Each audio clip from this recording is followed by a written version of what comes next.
A formação do povo brasileiro. Segundo ciclo. Aula 3. O processo civilizatório.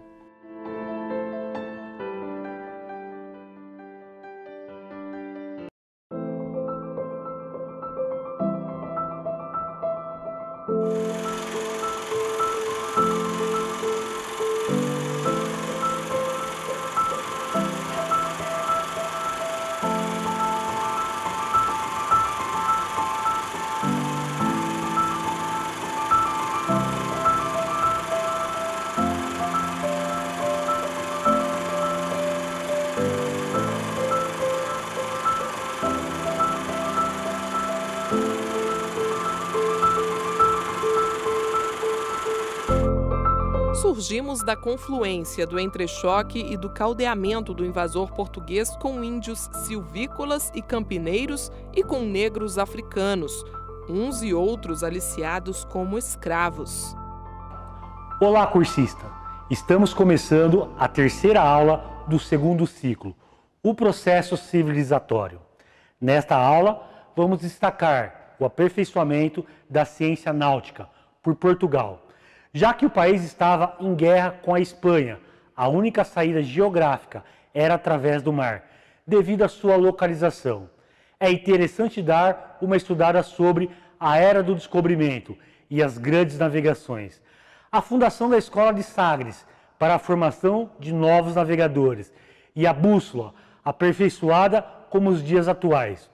Sobre as rotas construídas por Portugal para expandir suas mercadorias, e isto acabou sendo um processo de barganha com os índios brasileiros, onde traziam mercadoria de Portugal para cá e lá levavam do Brasil para lá. Portugal teve uma forte influência árabe no seu processo de formação, conforme já falado na matriz lusitana. Vale ressaltar, árabes tinham por objetivo conquistar territórios e não converter a sua fé os povos conquistados. Com essa intenção, este povo ajudou muito os portugueses a aperfeiçoarem as técnicas de navegação que já utilizavam precariamente. Diferentemente de Portugal, que tinha como princípio uma nova cruzada de conversão dos índios à fé católica, logicamente que não abriram mão das questões capitalistas, ou seja, a exploração do território ocupado. Isto criou um cenário atípico na experiência árabe. É fruto desta revolução tecnológica surgiram novos povos, que no livro Darcy cita como os povos germinados, que são ibéricos, ou ingleses, ou os russos, do mundo moderno. Na sequência, vamos esclarecer alguns pontos sobre o processo civilizatório. Aproveite e boa aula! Povos germinais. Nações germinais, como Roma no passado, foram os ibéricos, os ingleses e os russos no mundo moderno. A unificação nacional de Portugal e da Espanha foi a primeira causa para os descobrimentos. Livres da ocupação sarracena e da exploração judaica e impedidos dos poderes locais da nobreza feudal, emergia em cada área um Estado nacional. Surgem assim, depois da Revolução Tecnológica, entidades capazes de grandes empresas, como os descobrimentos e o enriquecimento alucinado no continente. A Inglaterra, que foi a terceira nação a estruturar-se, domina a outra metade das Américas. Atualização histórica. Estamos diante do resultado de um processo civilizatório. Neste caso, acontece por incorporação ou atualização histórica, que supõe a perda da autonomia étnica dos núcleos engajados, sua dominação e transfiguração, estabelecendo as bases sobre as quais se edificaria daí em diante a sociedade brasileira.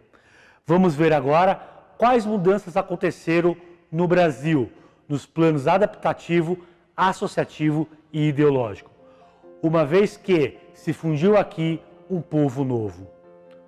O processo civilizatório no plano adaptativo. O plano adaptativo é relativo à tecnologia com que se produzem as condições materiais de existência.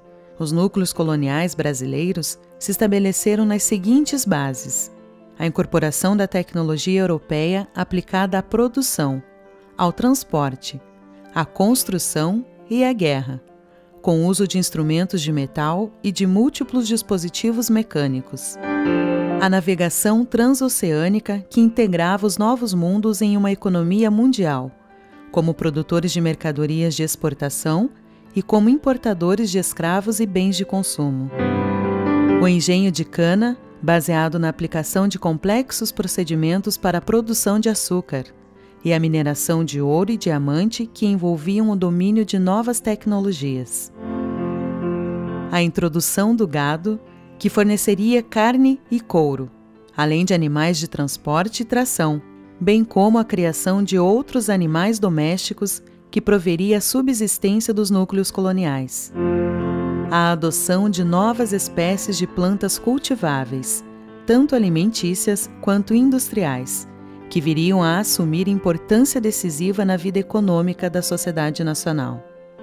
A tecnologia portuguesa de produção de tijolos e telhas, sapatos e chapéus, sabão, cachaça, rodas de carros, pontes e barcos, entre outros.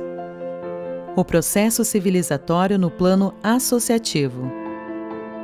No plano associativo, refere-se aos modos de organização da vida social e econômica. Aqueles núcleos se estruturaram como implantação de uma civilização graças à substituição da solidariedade elementar fundada no parentesco, característica do mundo tribal, por outras formas de estruturação social, que bipartiu a sociedade em componentes rurais e urbanos e estratificou em classes opostas umas às outras.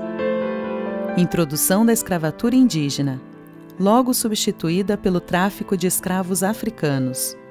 Integração de todos os núcleos locais em uma estrutura sociopolítica única, que teria uma classe dominante cujas funções eram tornar viável e lucrativa a empresa colonial e defendê-la da insurgência dos escravos, dos ataques indígenas e das invasões externas.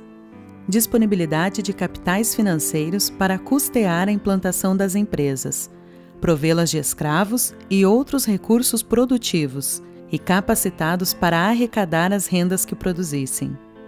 O processo civilizatório no plano ideológico. No plano ideológico, refere-se às formas de comunicação, ao saber, às crenças, à criação artística e à autoimagem étnica. A cultura se forma sobre os seguintes elementos. A língua portuguesa espalha-se lentamente, até virar a única forma de comunicação das comunidades brasileiras entre si e delas com a metrópole. Uma minúscula camada social de sábios que orienta as atividades mais complexas e opera como centro difusor de conhecimentos, crenças e valores. Uma igreja oficial associada a um Estado salvacionista, que exerce um rigoroso controle sobre a vida intelectual da colônia, para impedir a difusão de qualquer outra ideologia e até mesmo do saber científico. Artistas que exercem suas atividades obedientes aos gêneros e estilos europeus, principalmente o barroco. O barroco e o gótico. Dois estilos de colonização se inauguraram no norte e no sul do Novo Mundo. Lá, o gótico altivo de frias gentes nórdicas. Para eles, o índio era um detalhe, sujava a paisagem, que para se europeizar, deveria livrar-se deles. Aqui, o barroco das gentes ibéricas, mestiçadas, que se mesclavam com os índios. A tolerância soberba e orgulhosa dos que se sabem diferentes.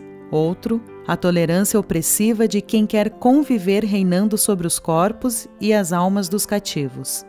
A colonização é um processo de dominação econômica, política e cultural de um grupo por outro.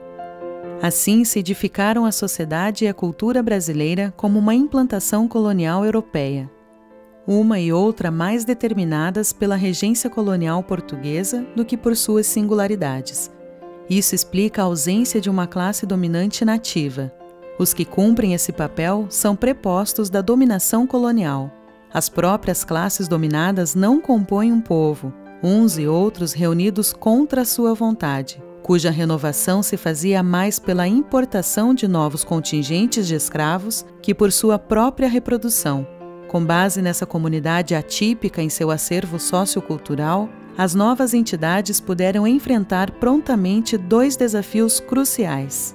Um foi destruir os grupos indígenas que se afastaram do litoral e hostilizavam, desde o interior, os núcleos neo-brasileiros assentados na costa. Outro foi manter a regência colonial portuguesa sobre os núcleos neo-brasileiros, que cresceram mantendo sua estratificação social interna e sua dependência com relação à metrópole. Para encerrar essa aula e fechar o conteúdo, vamos ver um pouco mais sobre o Barroco, que é um estilo artístico caracterizado pelo excesso de ornamentos, que surgiu na segunda metade do século XVI e do Brasil tem as suas primeiras representações no século XVIII. Com a descoberta das minas de ouro e diamantes e o rápido enriquecimento de algumas camadas da população, foi o primeiro movimento artístico com expressão do Brasil, ainda no período colonial, tendo entre seus principais nomes nacionais Gregório de Matos, Padre Antônio Vieira e Antônio Francisco Lisboa, o Aleijadinho. Você pode ver as igrejas de Salvador, na Bahia, e a arte de Aleijadinho em Ouro Preto e Mariana. Elas representam com muita beleza o período barroco brasileiro. Todavia, não podemos deixar de ilustrar que o barroquismo era o movimento anti-reforma, oposição ao renascimento, que primava pela harmonia e simplicidade. O movimento nasceu em uma época caracterizada pelo dualismo entre teocentrismo e antropocentrismo, com a missão de resgatar as ideias teocentristas, de conter a reforma protestante. O barroco foi marcado pela estética extravagante, sua arte possuía requinte e foi caracterizada pelo excesso de ornamentos e representações do divino.